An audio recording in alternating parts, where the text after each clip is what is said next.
AI is migrating your old code. But exactly how does it works? First, let's understand what legacy code is and why it becomes a problem. Imagine opening a 20-year-old code base, thousands of files, messy dependency, no documentation, and one wrong change that can break everything. That's the reality of the legacy system. They are hard to maintain and they grow older, and adding new feature becomes almost impossible. Big companies still run on this old code that is built using Java, COBOL and .NET. Some of them are written even before the smartphone ever existed. So why not just rewrite them? Because rewriting takes years.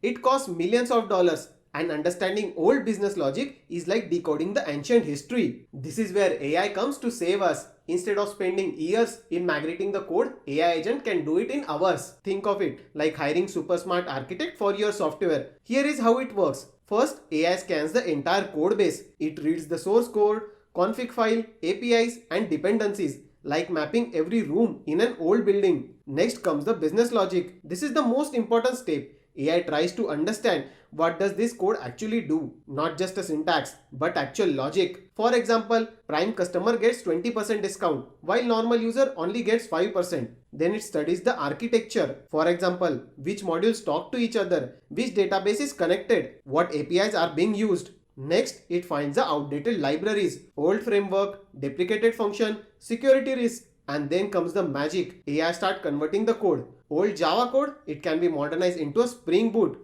Old monolithic architecture, it can break down into a microservices. And it doesn't stop there. It generates the test cases, runs the validation, finds the bug, and even suggests the fixes. Let's say you have a huge monolithic banking app built in a Java. One AI agent analyzes and finds out the module like payment, users, and transaction. Then it separates them into individual Spring Boot services. Another agent writes the API, another creates the test case, and another checks the performance. What used to take 8 months can now happen in a weeks. That means faster delivery, fewer bugs, lower cost, and a code that developers can actually maintain. This is not just automation, it's an intelligent software evolution. And in future, AI won't just write the code, it will rebuild entire software world. That's it for today's video. Follow my channel for more such videos.